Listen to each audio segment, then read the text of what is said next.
brought to you by Palvi Agrico. आता शेतीसाठी जे काही लागणार ते घरपोच मिळणार, तेही मोबाईलच्या एका क्लिकवर। या आकडेवारीच्या अनुषंगाने आपण बोलूयातच, पण आशिष चेंबूरकर आपल्याला आता रॅलीला जायच्या आधीच इथं भेटलेले आहेत। उमेदवाराला तुमचा विरोध आहे, नाराजी आहे 196 मध्ये, काही इच्छुक उमेदवार होते आणि त्यांना संधी न देता ठाकरेंनी तुमच्या पदरामध्ये ही उमेदवारी घातलेली आहे, त्यामुळे नाराजी आहे। तर अगदी सुरुवातीला खरं तर शुभेच्छा दिल्या पाहिजेत उमेदवारी अर्ज दाखल करत असताना, आपण नाराजीबद्दल सुद्धा बोललं पाहिजे, म्हणून पहिलाच कडवट प्रश्न विचारते।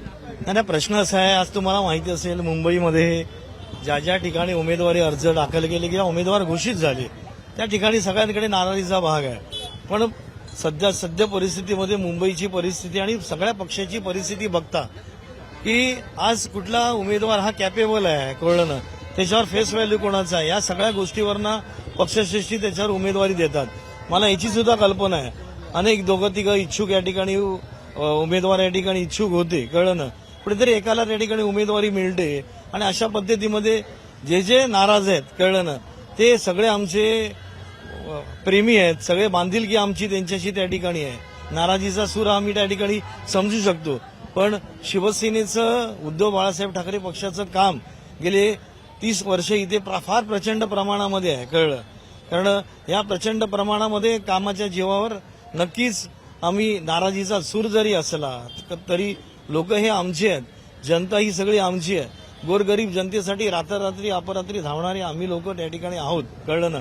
आमच्या कार्याबद्दल आमच्या कामाबद्दल कोणीही ते या ठिकाणी दुजोरीपणा या ठिकाणी करणार नाही, म्हणून या ठिकाणी आमचा हा विजय या ठिकाणी निश्चित असताना जे जे नाराज झालेत ते नक्कीच आमच्याकडे परत येतील। तुम्ही नाराजांची म्हणजे ठाकरेंच्या शिवसेनेकडनं जे नाराज आहेत त्यांची मनधरणी, विशेष करून वरळीमधल्यांची नाराजी दूर करण्यासाठी काल मातोश्रीवर मध्यरात्री प्रयत्न झाले, पण मग मातोश्रीच्या प्रयत्नानंतर तुम्ही सुद्धा त्या नाराजांची मनधरणी करण्यासाठीचा त्यांना मनवण्याचा प्रयत्न केला? नाही, काल बघा कसं असतं, अनेक जण इच्छुक होते, काल 8 अनेक जण इच्छुक असतात, त्या इच्छुकांमध्ये काल दोघे तिघे त्या ठिकाणी होते कळलं ना, आणि अशा परिस्थितीमध्ये आज मला माहिती आहे की एबी फॉर्म मिळून 5-6 तासच त्या ठिकाणी झालेले आहे। राग असतो, सूर असतो कळलं, तो 5 तासात उतरत नसतो, तो त्या ठिकाणी उतरेल। त्यांनी इच्छा व्यक्त केली उद्धवजींकडे कळलं ना, ठीक आहे, ते त्या ठिकाणी बाहेर पडले।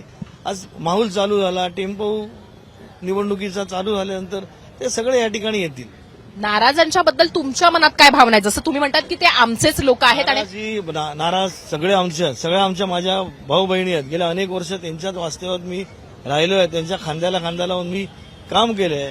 अनेक निवडणुकीमध्ये ते माझ्याबरोबर त्या ठिकाणी होते कळलं, अनेक त्यांच्या सुद्धा सुखदुःखात मी सामील झालेलो आहे, म्हणून नाराजीचा भाग वेगळा। आता युद्धाचा भाग त्या ठिकाणी चालू झालाय, युद्ध आपण बघू। तुम्ही म्हणताय त्याप्रमाणे युद्ध बघू, मनसे तुमच्या सोबत आहे, याचा कशा पद्धतीनं फायदा होईल असं तुम्हाला वाटतंय? आणि मनसेचे काही म्हणजे जे आता कार्यकर्ते किंवा जे काही मतदार असतील ते तुमच्याबरोबर या रॅलीमध्ये सहभागी होतील असं तुम्हाला विश्वास वाटतो का? 100% विश्वास आहे। तुम्हाला एक कल्पना असेल की महाराष्ट्र नवनिर्माण सेवा आणि शिवसेना उद्धव बाळासाहेब ठाकरे हे गेले अनेक वर्ष सातत्याने वेगवेगळे जरी असले, पण इथे एक महाराष्ट्र नवनिर्माण सेना आणि शिवसेनेचं अतूट नातं आहे।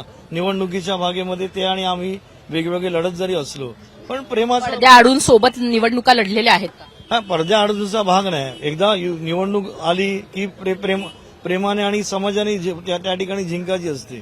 पण गेल्या अनेक वर्षाचं आमचं सलोख नातं आहे। शेवटी महाराष्ट्र नवनिर्माण सेना हा शिवसेनेचाच एक भाग आहे, हे अनेक वर्ष आम्ही या ठिकाणी मानतो, म्हणून महाराष्ट्र नवनिर्माण सेनेचे जेवढे पदाधिकारी आहेत 196चे, ते सगळे या ठिकाणी समोरच्या शाखेमध्ये या ठिकाणी उपस्थित आहेत, इथे या ठिकाणी असू शकतील कळलं, कारण मी आत्ताच या ठिकाणी आलोय, म्हणजे या दोघांची ताकद फार मोठी आहे कळलं या ठिकाणी।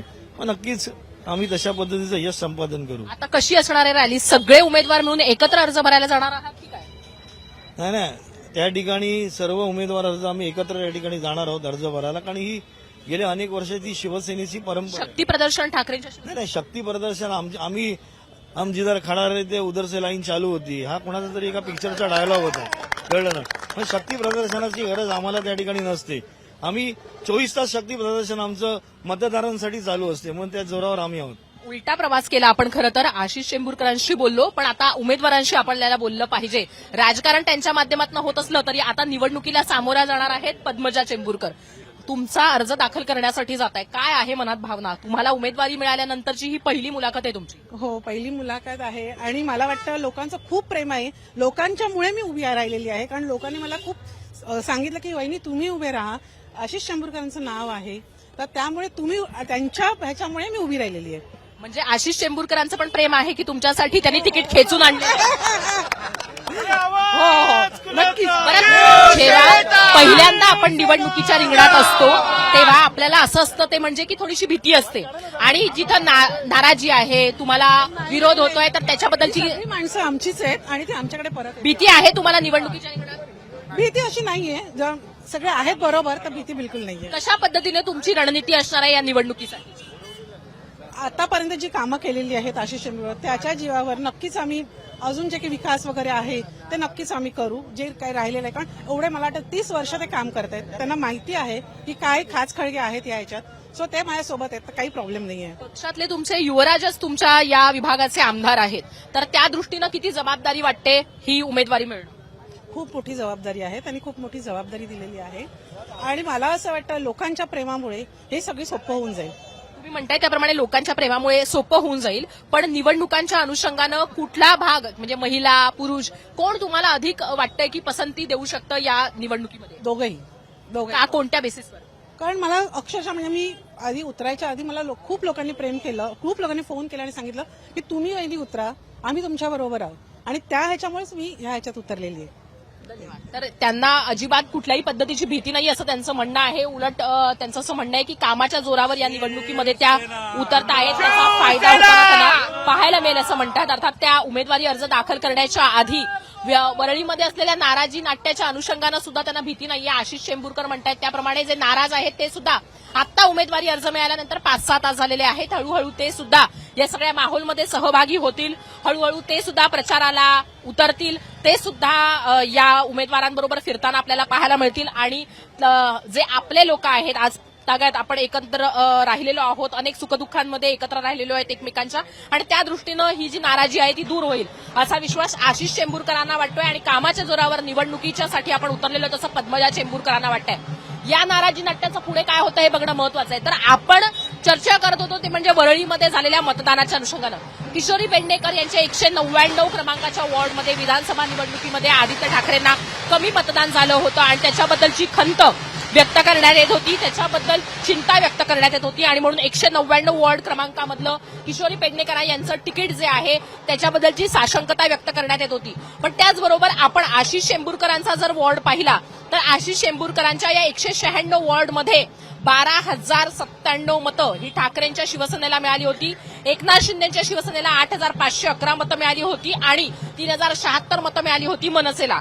म्हणजे जर आपण पाहिलं तर सगळ्यामध्ये सगळे जे मतदारसंघ आहेत त्यातल्या 197 आणि 198 या 2 वॉर्डांमध्ये चांगलं मतदान झालं होतं आदित्य ठाकरे यांना विधानसभेमध्ये. आणि त्या दृष्टीनं जर आपण पाहिलं तर आशिष चेंबूरकरांच्या अनुषंगानं नाराजी हा एक आव्हानाचा भाग ठरू शकतो, पण विधानसभेला झालेल्या मतदानाच्या अनुषंगानं ते जो कॉन्फिडन्स दाखवत आहेत तो असू शकतो असं आपण म्हणायला हवं. पण फुटलेली मतं हा देखील एक क्रायटेरिया राहू शकतो, आणि त्याचबरोबर नाराजी नाट्यानंतर मतदान खरोखर घटतंय की वाढतंय हे बघणं इंटरेस्टिंग असणार आहे. दरम्यान या वरळीमध्ये कशा पद्धतीच्या हालचाली होत आहेत, कोण कुठनं अपक्ष उमेदवारी अर्ज भरतोय, कोण बंडखोरी करताय आणि कोण या सगळ्या रॅलींमध्ये सहभागी होत आहे, कोणाचं कसं शक्ती प्रदर्शन आहे, या सगळ्यावर आपलं लक्ष असणार आहे. तूर्त मी वरळीत फिरते आहे, लोकांशी बोलते आहे. तुम्ही मुंबई तकशी कनेक्टेड राहा, मुंबई तकशी सोशल मीडियावर कनेक्टेड राहा, युट्यूबवर कनेक्टेड राहा, आणि हो mumbaitak.in या आपल्या वेबसाईटवर या सगळ्या संदर्भातल्या बातम्या वाचता येणार आहेत. नक्की विजिट करा. हे लाईव्ह पाहिल्याबद्दल धन्यवाद. माझ्याबरोबर कॅमेरावर आहे राजेश रेवणकर.